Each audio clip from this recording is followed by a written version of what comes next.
खानदेशातील सुप्रसिद्ध व्यक्तिमत्व ज्यांनी महाराष्ट्रातील हास्यजत्रेच्या माध्यमातून संपूर्ण महाराष्ट्राचे मराठी माणसाचे मन जिंकले असे मराठी चित्रपट व नाट्यदिग्दर्शक माननीय सचिन गोस्वामी सर आज आपल्यासोबत आहेत. सर, आपण आज महिला महाविद्यालयातील खानदेशरत्न पुरस्कार सोहळा तथा स्नेहसंमेलनासाठी आलात. आपल्याला खानदेशरत्न पुरस्कार प्राप्त झाला या संदर्भात आपण काय सांगाल? हे खूप महत्त्वाचं आणि फार आपुलकीचं कौतुक आहे. आपल्याच शहरात एका प्रतिष्ठित संस्थेने आपला आतापर्यंतचं कार्याचा विचार करून आपला गौरव करावा यासारखा आनंद नाही काही दुसरा खरं तर. आणि पुरस्कार अनेक मिळतात. यापूर्वी अनेक कलाकृतींना पुरस्कार मिळाले, पण आपल्या गावातनं जाऊन काहीतरी कार्य करणाऱ्यांना गावात बोलवून गावाच्या मातीत पुरस्कार मिळण्याचा आनंद वेगळा असतो. त्यामुळे माझ्यासाठी या पुरस्काराचं महत्त्व वेगळं आहे, विशेष आहे. सर, एक खानदेशी कलाकार आज संपूर्ण महाराष्ट्रामध्ये आपण नाव गौरवित करतोय आणि महाराष्ट्राच्या हास्यजत्रेच्या माध्यमातून आपण ज्या प्रकारे आपण यशाकडे वाटचाल केली आणि याच माध्यमातून आपण धुळे शहरातील किंवा आपले जे खानदेश भागातील जे काही नवीन कलाकार असतील यांमध्ये आपण काय संधी उपलब्ध करून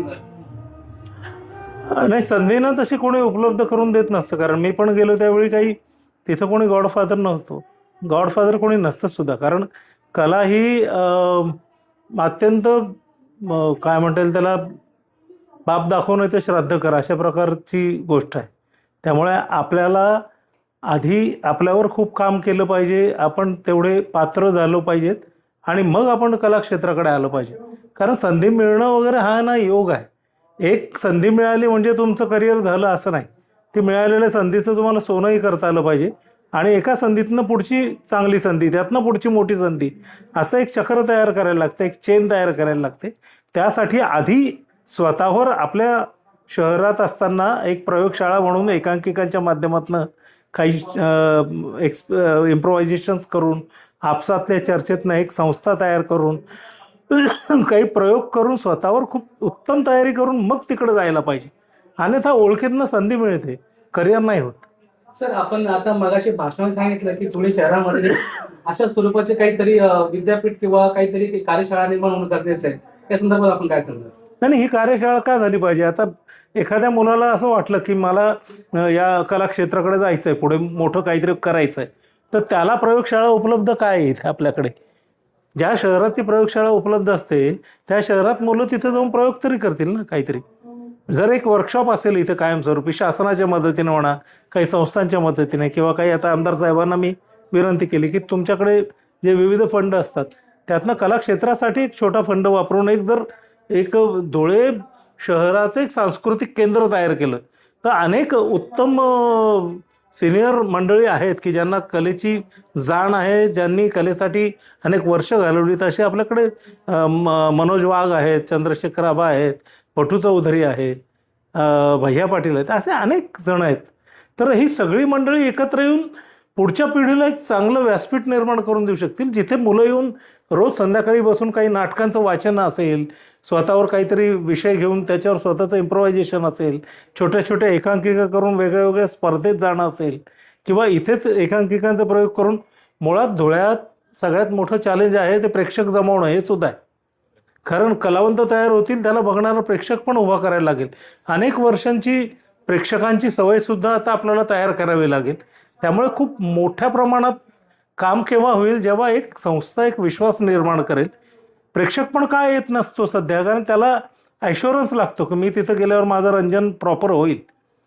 तो विश्वास निर्माण करायला काही वर्ष द्यायला लागतील आणि ते एकट्या दुकट्याचं काम नाही, त्यासाठी संस्थात्मक पातळीवर काम केलं पाहिजे. म्हणून मी तिथं अशी विनंती केली की एक कला केंद्र काहीतरी उभं केलं पाहिजे आपण. सर, आधुनिक सिनेमामुळे जे काही आता जे नाट्य कलावंत आहे, या कलावंतांना जो नाट्यगृह मिळत नाही, या संदर्भात आपण काय सांगितलं? नाही, नाट्यगृह मिळतंय. आज तुम्हाला मुंबईत माहिती आहे की नाही मला माहिती नाही, पण नाटक सगळ्यात जास्त चांगलं चाललंय. सिनेमाला एक वेळ वाईट दिवस आहेत. मराठी सिनेमाचा टाकलेला पैसा मिळवणं अवघड आहे, पण नाटकं उत्तम चालली आहेत. 12 नाटकं जवळजवळ हाऊसफुलच्या जवळ आहेत. सर, हिंदी सिनेमापेक्षा मराठी सिनेमांना ज्या प्रकारे स्क्रीन मिळत नाही, या संदर्भात काही नाही, तो पुन्हा तोच भाग आहे ना. जर स्क्रीन मुळात मल्टिप्लेक्सचं गणित तुम्ही लक्षात घ्या. मल्टिप्लेक्स थिएटरचं गणित काय आहे? की ते तुम्हाला फुकट तिथं रिलीज करून देतात आणि तिथं तिकीट जे विकलं जातं त्याच्यात पर्सेंटेज असतं निर्मात्याचं आणि मल्टिप्लेक्स. म्हणजे पहिल्या आठवड्यात मल्टिप्लेक्सचं आणि निर्मात्याचा रेशो 55-45 असतो आणि निर्मात्याला 45% मिळतात, 55% मल्टिप्लेक्सला मिळतात. आता मराठी चित्रपटाला येणारा 15 ते 20 असा प्रेक्षक आणि हिंदी चित्रपटाला येणारा 400 प्रेक्षक, ह्याच्यात मल्टिप्लेक्स निवडेल कोणाला? तर तो आपोआपच तिकडं. त्यासाठी पण आपल्याकडे शासनाची इच्छाशक्ती खूप मोठी गरजेची मराठीसाठी आणि त्याचबरोबर प्रेक्षकांची पण इच्छाशक्ती महत्त्वाची.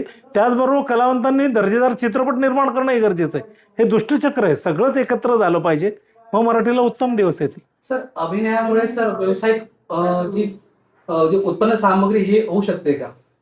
प्रश्नच नाही. आज सर काही कलावंतांच्या नशिबी अशी बी काही गोष्टी सर की ते आयुष्य खचून देतात, मात्र त्यांना त्यांचा कुठे उदरनिर्वाह होते त्या संदर्भात आपण काही. नाही, पण हे कला क्षेत्रातच नाही, उद्योगपती सुद्धा आत्महत्या करतात ना.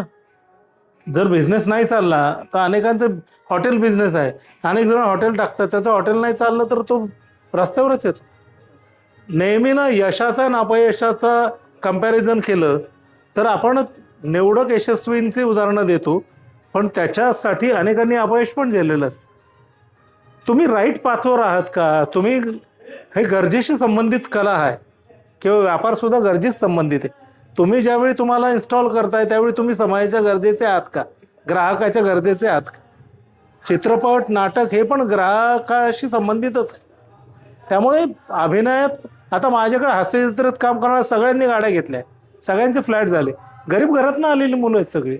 वनिता काय, गौरव काय, पृथ्वी काय, अत्यंत गरीब घराण्यातनं आलेली, अत्यंत नाजूक अवस्थेत त्यांनी कला सुरू केली आणि आज कलेने त्याला प्रतिष्ठा, पैसा सगळं दिलं. पण त्याचवेळी असे लाखो आहेत मुंबईत की ज्यांना कामच नाही. त्यामुळे ही विसंगती कायम राहणार, सगळीकडे राहणार. सर, शेवटी आपण अनेक जे आमचे श्रोतागण आहेत, प्रेक्षक आहेत, त्यांना काय संदेश देतात? कळलं नाही मला. म्हणजे श्रोतांना काय संदेश देणार? प्रेक्षकांना संदेश देणारे आपण काय, आपण त्यांच्यावर अवलंबून असलेला घटक आहे. पण मला असं वाटतं की चांगली कलाकृती सुद्धा अनेकदा प्रेक्षकांपर्यंत पोहोचत नाही काही तांत्रिक अडचणीमुळे, आणि प्रेक्षकांनी सुद्धा एक उदारमतवादी होऊन मातृत्वाच्या भावनेने, कारण ते आमचे माताच आहेत, प्रेक्षक आमच्यासाठी मातृत्वच घेऊन येतो, ममतेनेच आमचे प्रोडक्ट पाहतो. तर तुम्ही येऊन मराठी सिनेमा किमान थिएटरमध्येच बघा. तो ॲमेझॉनवर येईल किंवा टी व्हीवर येईल याची वाट बघू नका. आणि मराठी सिनेमासुद्धा आम्ही चांगला करण्याचा निश्चित प्रयत्न करत राहू. सर, उदाहरण एक प्रश्न विचारला तुम्हाला. सर, ज्या प्रकारे आपण जे डेली सोप बघतो, पण त्या विपरीत जाऊन आपण हास्य, कॉमेडी या गोष्टी करणं, आपण संकल्पना कशी आली आपल्याला या गोष्टीची? हास्य जत्रेच्या याच्यात बरीच वर्ष करतोय मी. फुबाई फू पण मी डिरेक्ट केलेलं होतं.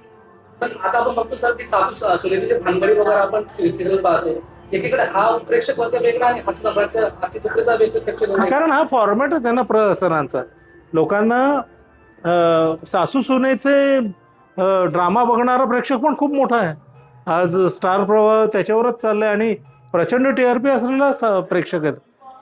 40च्या नंतरचा जो महिला वर्ग आहे, जो घरी असतो, तो कंटाळतो. तो अशा प्रकारचं रंजन त्यांना आवडतं. आणि महिलांमध्ये काही सुप्त इच्छा असतात, त्यांना स्वतःवर झालेला अन्याय सुद्धा पाहायला आवडतो आणि त्या अन्यायाला रिव्हील करणारी स्त्री पाहायला सुद्धा आवडते. त्यामुळे धन्यवाद सर, आपण आम्हाला आपल्या खूप किमती वेळ दिला. त्या संदर्भात मी जनसामान्याच्या माध्यमातून आपल्या शुभेच्छा देतो. Thank you sir. थँक्यू.